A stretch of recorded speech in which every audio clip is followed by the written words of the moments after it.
This is a podcast of Spiritual Awakening Radio. My name is James Bean. Today, 3 readings from the Ginza Rabba, the Great Treasure, the primary scripture of the Mandaean Gnostics. And then I will share with you some thoughts about these various cousin schools of mystics over the centuries, Neoplatonism, Hermetic philosophy, various Gnostic sects, Christian mysticism, Sufism, Kabbalah, and the Sants of India. This first reading comes from a very heavy pulpit Bible-sized book, the complete Ginza Rabba in English, the one and only, as far as I am aware, the only complete translation of the entire Ginza Rabba. The Great Treasure, the holy book of the Mandaean Gnostics. This is such a vast treasure trove of literature. There are books of Proverbs attributed to John the Baptist in here.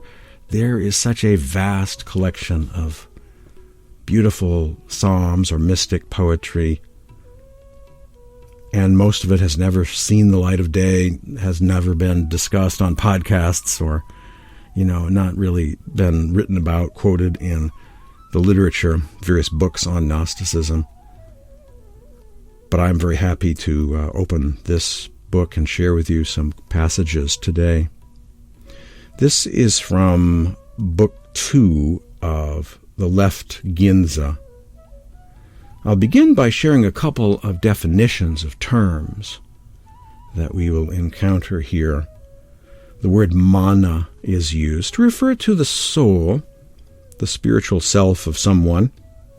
It means intelligence or spirit or being.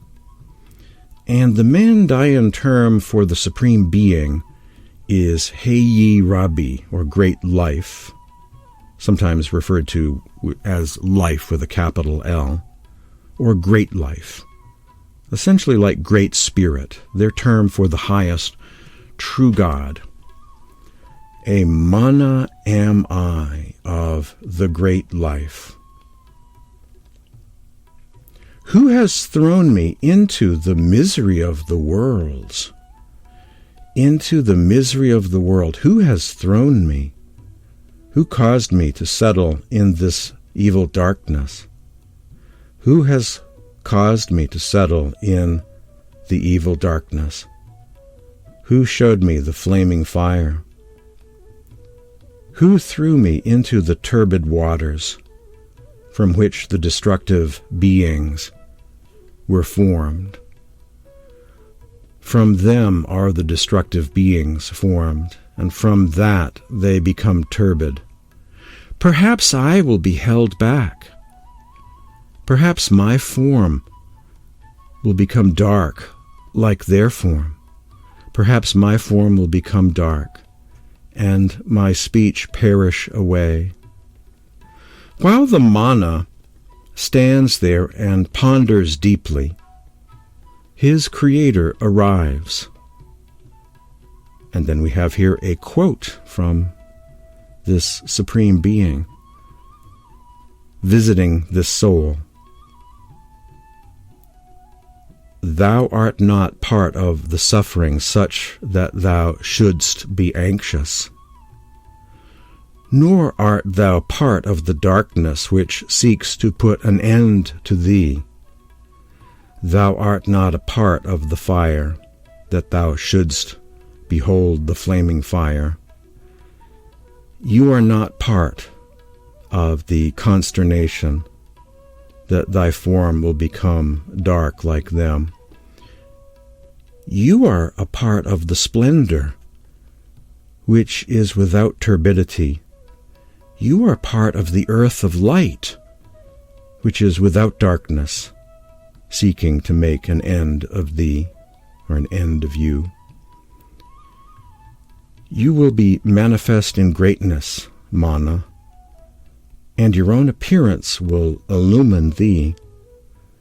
Your thought shall reassure thee, and your heart will be your helper and master builder. Endure in the world and dwell therein until we are longing for you. When we are longing for you, we will reach out and come here to you. We will reach out and come here to you. We will bring you out and raise you to your treasure house."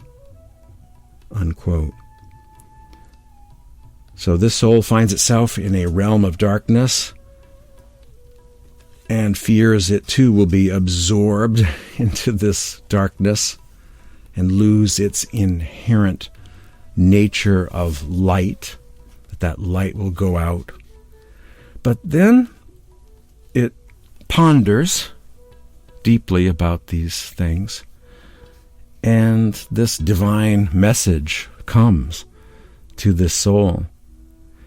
And it uses the term earth of light. It's almost like for you, this life will be a higher, more spiritual version of the earth. Your earth walk will be on a higher level, so to speak. And in the end, you will be liberated from this realm and taken to the treasure house, which is a Mandaean term for one of the spiritual heavens of the Mandaean Gnostics. The following is also from the Ginza Rabba, a different translation, another reading from the Mandaean Gnostic Scriptures. "The soul within me yearns for Heyi, the great life, the supreme being, the ascension of the soul in Mandaean mysticism. The soul within me yearns for Heyi, the great life, supreme being." The following represents the ascension of a soul in the realms beyond. We have the earth realm described, and then comes 7 inner realms, or 7 heavens. And yet none represent the true highest spiritual heaven.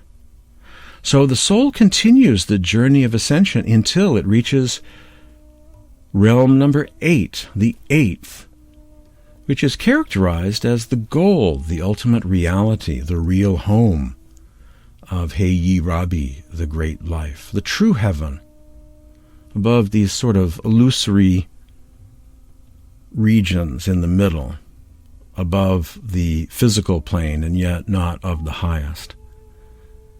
And our soul perseveres, presses onward and upward until it reaches the true home and is not detained in any of the lower illusory realms.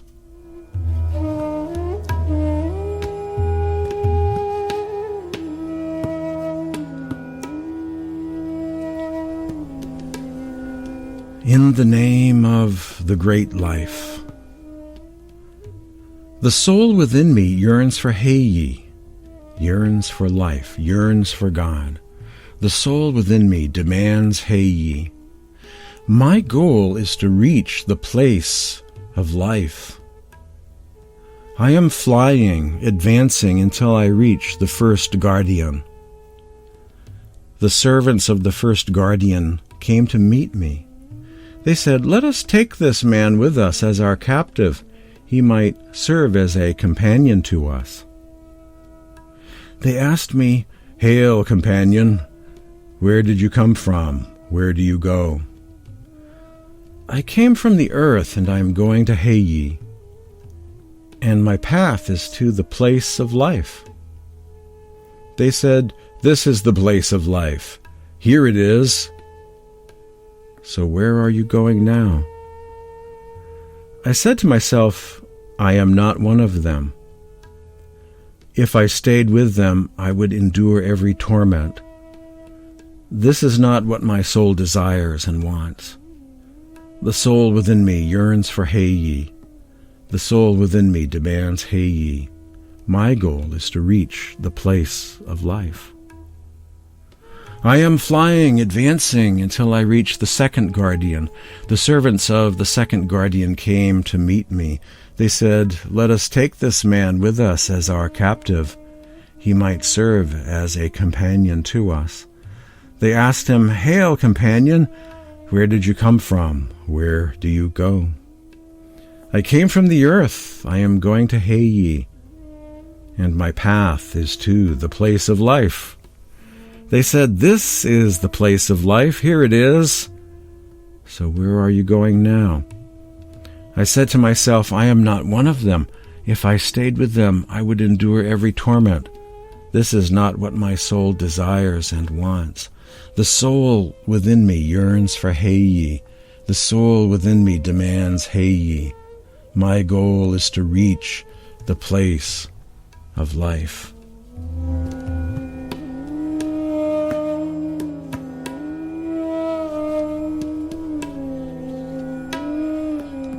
I am flying, advancing until I reach the third guardian.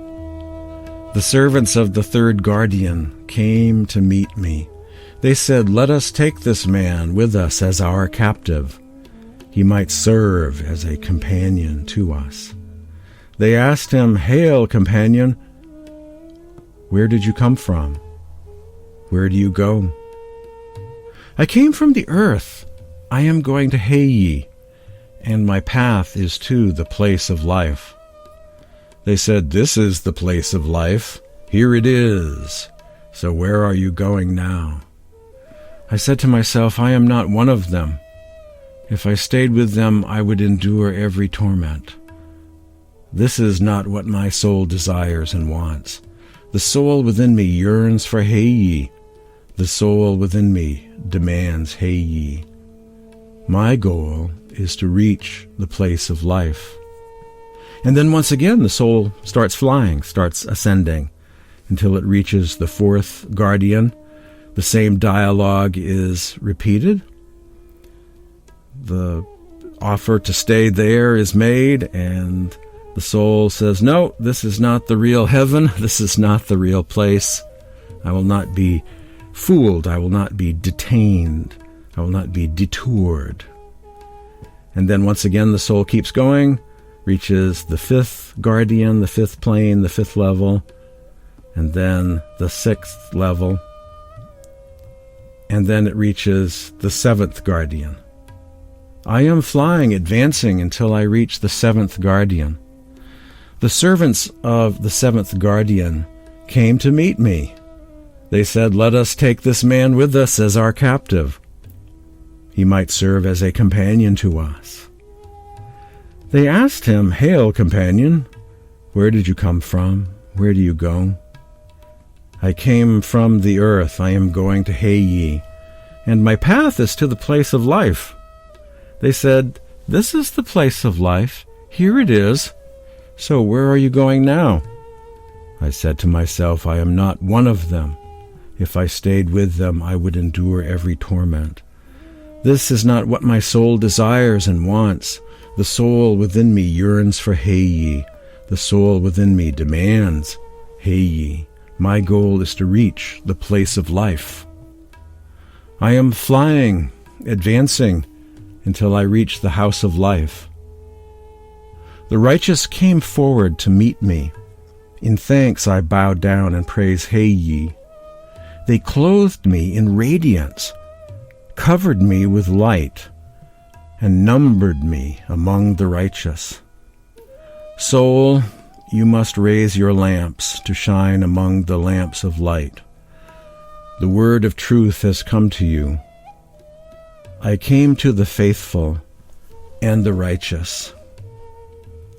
That's a reading from the left Ginza, the left volume of the Ginza Rabba, the Mandaean Gnostic Scriptures, about the ascension of the soul, beginning on the earth plane and then passing through 7 heavens that are not the true highest realms or heavens, do not represent the true highest heaven.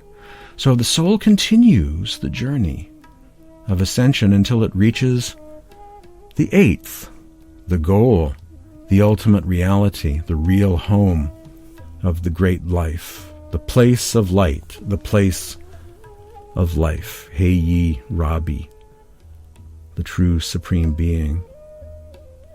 This is another reading from the Ginza Rabba. From the day when I came to love the life, or God, from the day when my heart came to love the truth, I no longer have trust in anything in the world. After my soul alone I go searching about, which to me is worth generations and worlds. I went and found my soul. What are to me all the worlds? I went and found truth as she stands at the outer rim of the worlds.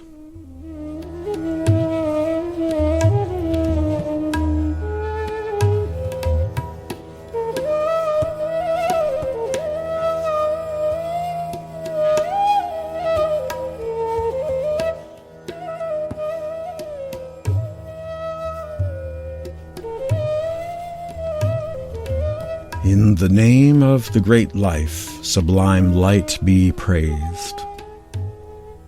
Some thoughts about Sant Mat and cousin schools of mysticism like the Mandaean Gnostics. Sant Mat indeed has much in common with certain strands of Sufism, Kabbalah, Mandaeans, and other expressions of Gnosticism, Platonism, even certain Christian mystics, especially in the Syriac East, like the writings of Joseph Hazzaya, also the Hermetic philosophy of Egypt.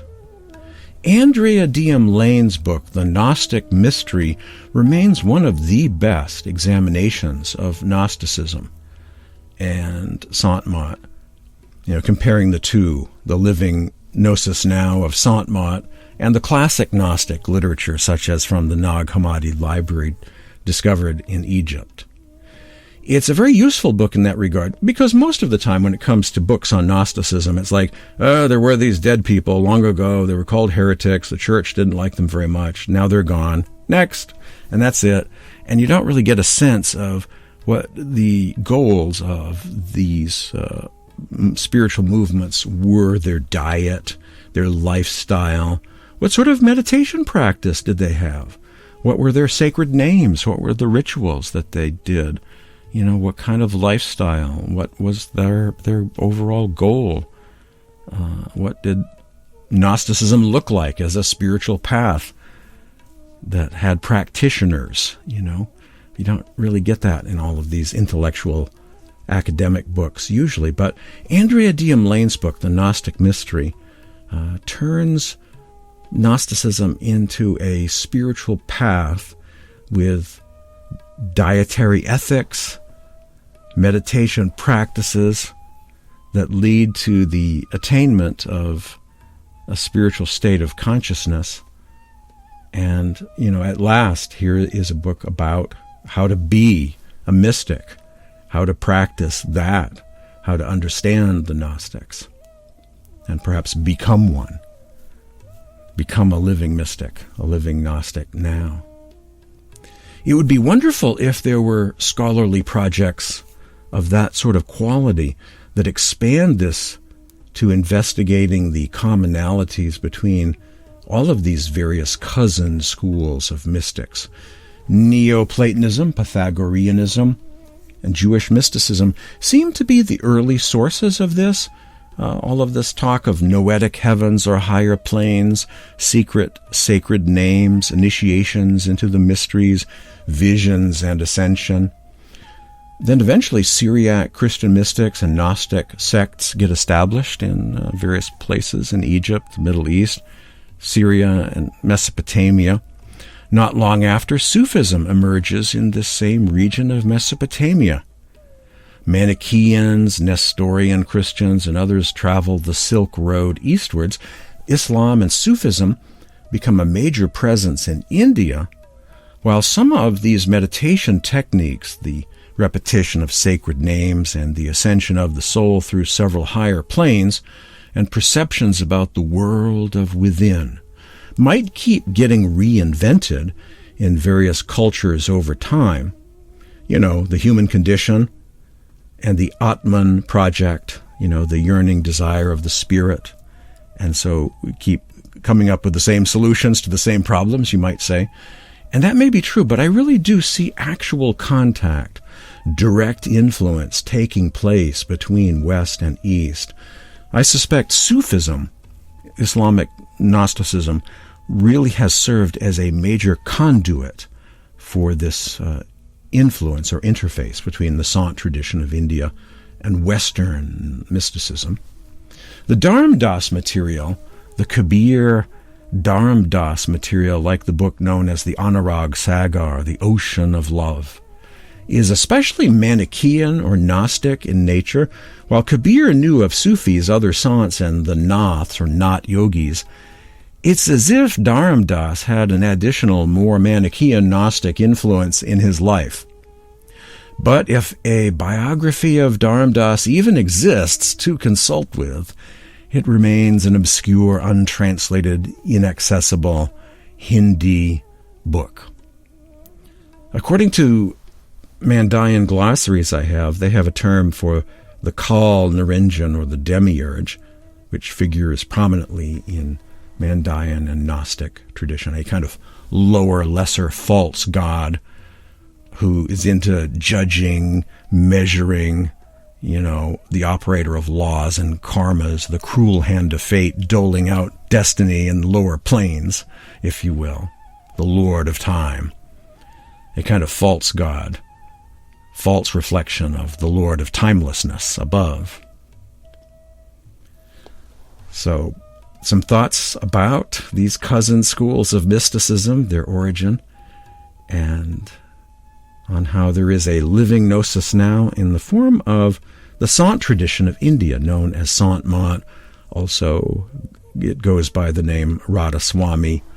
Its meditation practice is called Surat Shabad Yoga, the meditation of the inner light and sound, and very much resembles like the material you just heard me read from the Ginza Rabba, the ascension of the souls through the various realms, on its way back up to the eighth, above and beyond, the realm of the ultimate reality, the true heaven, the true God, the place of life, the place of the light. In the name of the great life, sublime light, be magnified. Thank you for joining me today for this Mandaean Gnostic edition of Spiritual Awakening Radio.